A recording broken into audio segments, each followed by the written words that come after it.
Hello my dear lovely students, welcome back to my channel Maths Tech. आज हम बात करेंगे class 10 chapter number 5 arithmetic progression की exercise 5.3 के क्वेश्चन नंबर 19 के बारे में। जी हाँ, अगर अभी तक आपने ये ऑलमोस्ट एक्सरसाइज पूरी होने वाली है और अगर अभी तक आपने इससे पहले की वीडियोस नहीं देखी हैं तो प्लीज़ उन्हें ज़रूर एक बार चेकआउट करिएगा। और अगर कोई भी कन्फ्यूज़न है तो आप मुझे उसके कॉमेंट सेक्शन में पुट कर सकते हैं, पूछ सकते हैं बिना किसी झिझक के।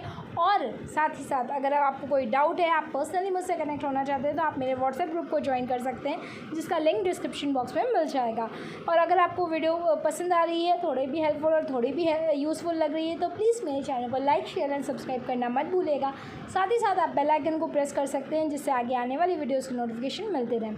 Exercise 5.3 question number 19, 200 logs are stacked in the following manner. मतलब ये दे दिया है कि टोटल कितने लॉग्स हैं। सम दे दिया है कि 200 लॉग्स हैं। 20 log in the bottom row, 19 log in the next row, 18 in the row next to it and so on। मतलब पहले 20 है, फिर 19 है, फिर 18 है। इस मैनर में नहीं है कि 18, 19, 20, ऐसे दिया है 20, 19 और 18। In how many rows are the 200 logs placed and how many logs are in the top row। मतलब ये कह रहा है how many rows, मतलब कि n की वैल्यू आपको निकालनी है। 200 लॉग्स अगर प्लेस्ड हो रहे हैं तो n की कितने रोज़ बनेंगे and how many logs are in the top row, मतलब फर्स्ट रो में कितने होंगे। So number of rows in the logs in the first row is 20 न, मतलब लास्ट वाला लॉग निकालना है। ठीक है, how many logs are in the top row, top जो होगी वो लास्ट होगी। Number of logs in the second row will be 19, number of logs in the third row will be 18। So हमारी सीरीज़ किस तरीके से हो गई, like this 20, 19, 18, so on. Now we know since the difference is same, it is an AP। तो हमारा first term A की value क्या आ गई 20, D हो गया 19 minus 20, that will be equal to -1। Common difference 1 नहीं है, कॉमन डिफरेंस सॉल्व करने में फिर -1 आ रहा है। और एस एन दिया है, सम ऑफ जितने भी लॉग्स हैं उनका सम दिया हुआ है 200। हमें निकालना है n। हमें पता है जब a पता है, d पता है, एस एन पता है और n निकालना है तो हम कौन सा फॉर्मूला यूज़ करते हैं, S N is equal to n by 2, 2a plus n minus 1 into D. अब हम क्या करेंगे, वैल्यूज़ पुट करेंगे। When we put the values it will be like this, S N की जगह 200 is equal to n by 2, क्योंकि हमें n find करना है, 2 इंटू ए की जगह 20 plus n minus 1 into -1। Solve करने पे आएगा 200 is equal to n by 2, 40 minus n plus 1। Now it is equal to 200 is equal to n by 2, 40 plus 1 will give 41 minus n। ये 2 हमारा cross multiply होकर RHS में चला जाएगा। It will be equal to 200 into 2 is equal to n into 41 minus n। Solve करने पे 2 into 200 देगा 400 which is equal to n को मल्टीप्लाई करेंगे तो 41n माइनस n स्क्वायर।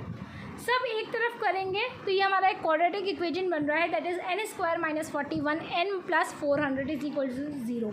400 के दो फैक्टर्स 16 और 25 आएगा, जिसका सम करने पे -41 आएगा और मल्टीप्लाई करने पे 400। तो n square minus 16n minus 25n plus 400 is equal to 0। n common ले लेंगे फर्स्ट 2 टर्म्स में तो n माइनस 16 बचेगा, नेक्स्ट 2 टर्म में -25 कॉमन लेंगे तो n minus 16 is equal to 0। अब हम रीग्रुपिंग करेंगे। When we regroup we will get n minus 25 in one bracket and n minus 16 is equal to 0 in another bracket. So यहाँ से हमें n minus 25 is equal to 0 will give n is equal to 25 और n minus 16 is equal to 0 will give n is equal to 16। तो हमारे पास n की 2 value है।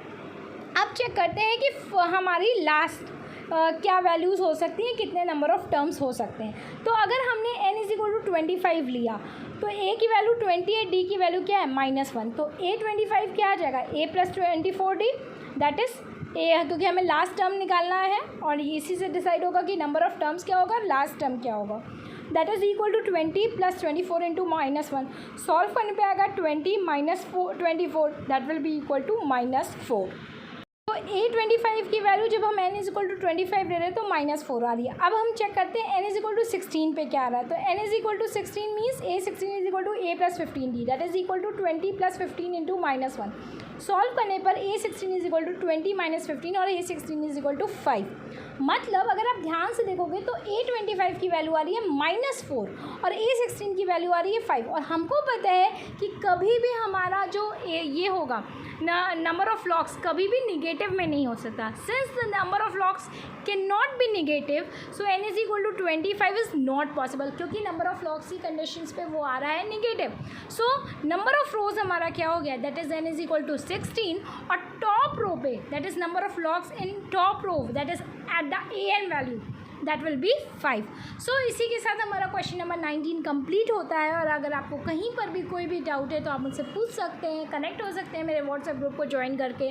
और आपने अभी तक मेरे फेसबुक और इंस्टाग्राम पेज को नहीं फॉलो किया है तो आप मुझे वहाँ पे भी फॉलो कर सकते हैं, वहाँ पे भी डेली अपडेट्स मिलती हैं। और अगर इससे पहले की वीडियोस नहीं देखी हैं चैप्टर 1, 2, 3, 4 की और फॉर्मूला शीट फॉर क्लास 10, तो उसको देखना बिल्कुल ना भूलें, क्योंकि वो सारी वीडियो आपके लिए बहुत ही हेल्पफुल और बहुत ही यूज़फुल है। और वीडियो अगर कहीं पर भी हेल्पफुल और यूज़फुल लगती है आपको, जो आपकी 10th क्लास की जर्नी को आसान बना सकती है या आपके किसी रिलेटिव या फ्रेंड्स को तो की आसान बना सकती है, तो प्लीज़ इसे लाइक करना और शेयर करना ना भूलें। सर आपको भी बेनिफिट मिलेगा और मुझे भी मोटिवेशन मिलेगा कि आपके लिए बहुत ही अच्छे अच्छे कंटेंट्स और इजी वे में लेके आऊँ। फिर मिलते हैं नेक्स्ट वीडियो में क्वेश्चन नंबर 20 के साथ। Till then bye bye, take care and all the best.